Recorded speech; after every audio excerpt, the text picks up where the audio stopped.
आप लोग क्या नाम है आपका? আপনারা দেখছেন প্রথমে এক হিন্দিভাষী বাঙালিদের প্রশ্ন করে হিন্দিতে, তারপর বাঙালিদের হিন্দি বলতে বলে। বাঙালিটা তারপর কি বলল দেখুন। আপনি বাংলায় বললে আমি বাংলায় উত্তর দিতে পারি। হিন্দি, হিন্দি। আমি বাংলা ছাড়া বলতে পারবো না। আসলে বাংলায় বাঙালিকে হিন্দি বলতে বললে শুরু হয়ে গেছে অসহযোগ। হিন্দিভাষীকে বাঙালির জবাব, না না হিন্দি কেন, ধুর। बांग्ला मुझे आता नहीं है, ताले सीख रहा हूँ अभी धीरे धीरे, হিন্দি তো আসে না আমাদের, थोड़ी थोड़ी भी नहीं। থোড়ি भी নেই। তারপর বাঙালিরা তখন সেই উত্তরে হিন্দিভাষী সাংবাদিককে বলল, তুমি বাংলা বলো। কিন্তু ওই হিন্দিভাষীর একটাই ডায়লগ যেটা সমস্ত হিন্দিভাষী পুরুষদের মুখেই থাকে, সেটা হলো আমি তোমাকে ভালোবাসি কথাটি। ওরা বাংলা বলতে এটাই জানে।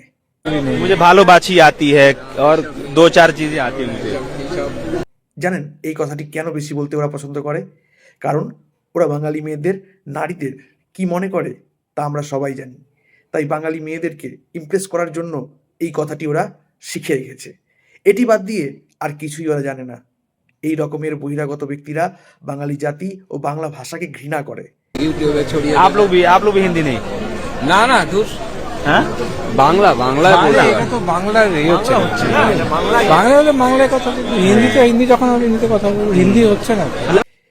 এই ভিডিওর মাধ্যমে বোঝা যাচ্ছে বাংলায় বাংলা পক্ষের হাত ধরে নিঃশব্দে জনজাগরণ ঘটে যাচ্ছে বাঙালিদের।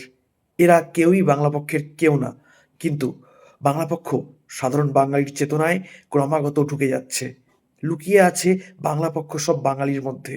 বাংলা পক্ষ একটি চেতনার নাম। জয় বাংলা। आती है हिंदी, लेकिन अभी हिंदी नहीं আরে बोली। হিন্দি করছেন কেন বুঝতে পারছি না। এত হিন্দি আসে না বলতে পারি না भाषा है ना, जोड़ने के लिए एक दूसरे से, হ্যাঁ, एक दूसरे को जोड़ने के लिए एक भाषा है। ভাষাটা তো বেরোচ্ছে না। আপনি যেমন বাংলা শেখার চেষ্টা করছেন अच्छा, बंगाल से दादा बाहर जाइएगा तो किसी से कैसे बात कीजिएगा? हिंदी में। হিন্দি যখন কথা বলি হিন্দিতে বলি, বাইরে গেলে বলি তো হিন্দি। बाहर हिंदी बोलेंगे। না না বাইরে ইংলিশ अच्छा, बाहरी इंग्लिश। হিন্দিটা আসে না ঠিক हिंदी भाषा अपनी नहीं है। হিন্দিটা আপনি যেমন বাংলা শিখছেন আমিও তেমন হিন্দি শিখছি